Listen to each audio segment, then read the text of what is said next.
یہ فلم انتہائی مشکل اور دشوار حالات میں تیار کی گئی ہے۔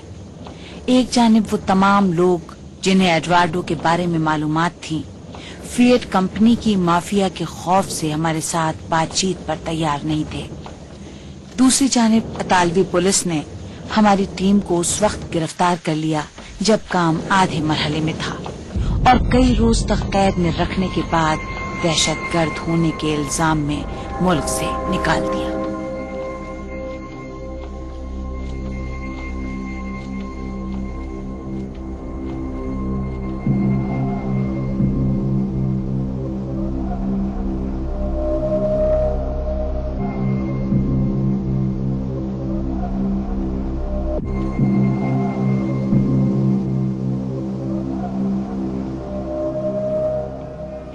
جمعرات 15 نومبر سن 2000 صبح 10:05 ٹورینو سوورینا ہائی وے شمالی اٹلی۔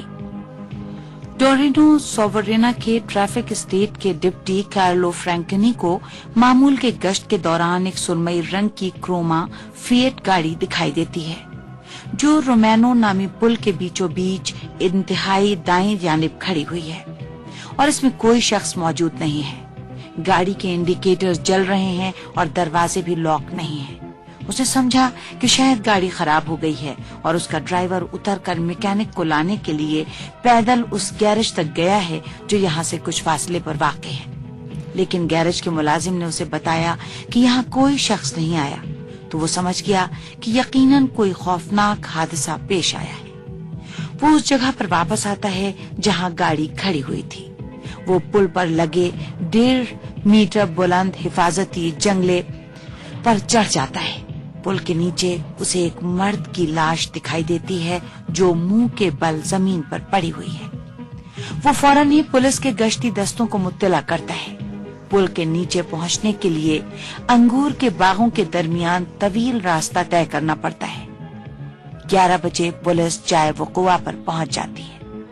لاش کا چہرہ زخموں کے باعث بری طرح بگڑا ہوا ہے، لیکن اس کے کوٹ کی جیب سے ملنے والا شناختی کارڈ فیٹ کمپنی اور یوونٹوس کلب کے مالک سینیٹر جیوانی اونیلی کے اکلوتے بیٹے ایڈوارڈو اونیلی کا ہے۔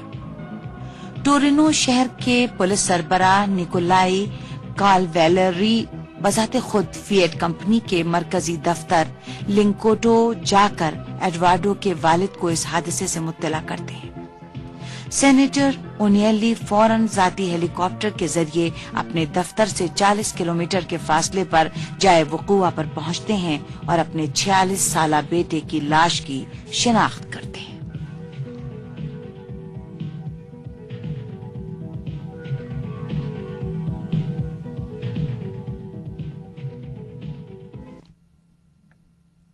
ہیلو، جی معاف کیجیے گا، مجھے بھی اطلاع ملی ہے کہ کوئی نئی خبر آئی ہے۔ معاف کیجیے گا، جی ہیلو جی دیکھیے، مجھے ابھی ایک افسوسناک خبر ملی ہے۔ کہا جا رہا ہے کہ مسٹر جیوانی اونیلی کے 46 سالہ بیٹے ایڈوارڈو کی لاش ملی ہے۔ ابھی صرف اتنا ہی معلوم ہوا ہے جو میں نے آپ کو بتا دیا۔ اگلی خبروں میں مزید تفصیلات آپ کو شاید بتا سکوں گی۔ اونیلی فیملی کی اہمیت کے پیش نظر متعدد نیوز ٹیموں کو رپورٹوں کی تیاری کے لیے جائے وقوع پر بھیجا جاتا ہے۔ واقعے کی تحقیقات کے لیے جائے حادثہ پر موجود خصوصی جج ریکارڈو ویابسون صحافیوں کو بتاتے ہیں کہ حادثہ ابھی واضح نہیں ہے اور پولیس ابھی تحقیقات کر رہی ہے۔ ابھی کچھ نہیں کہا جا سکتا کہ یہ واقعہ خودکشی ہے، قتل ہے یا کوئی اور حادثہ ہے۔ لاش پل کے نیچے تھی؟ جی ہاں، آج صبح پل کے نیچے اور دریا کے کنارے لاش ملی ہے۔ ہم نے لاش کی مکمل مائکروسکوپی کر لی ہے اور لاش کے متعلق قانونی رپورٹ بھی تیار ہے تاکہ بعد کے مراحل یعنی لاش کی منتقلی، آخری رسومات اور اس کی اپنی رہائش گاہ پر تدفین وغیرہ صحیح طور پر انجام پا سکے۔ لیکن تفتیش کرنے والے جج نے جس تفتیش کی بات کی ہے وہ بظاہر انتہائی سرسری انجام دی گئی، کیونکہ ایڈورڈو کی میت دوپہر سے قبل ہی جائے حادثہ کے قریب واقع شہر فسانو کے قبرستان منتقل کی جا چکی تھی۔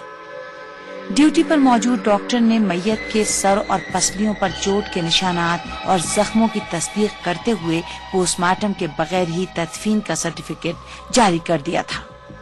دوپہر کے بعد ایڈورڈو کی میت ویلار پرواز کے بنگلے میں منتقل کر دی جاتی ہے اور اگلے روز صبح اس کی والدہ نیو یارک سے آنے کے بعد خاندان کے دیگر ارکان کی موجودگی اور صحافیوں کی عدم موجودگی میں ایڈورڈو کو اس کے آبائی قبرستان میں سپرد خاک کروا دیتی ہیں۔ یہی وہ دن تھا جب اس بات کا باضابطہ اعلان کیا جاتا ہے کہ ایڈورڈو نے خودکشی کی۔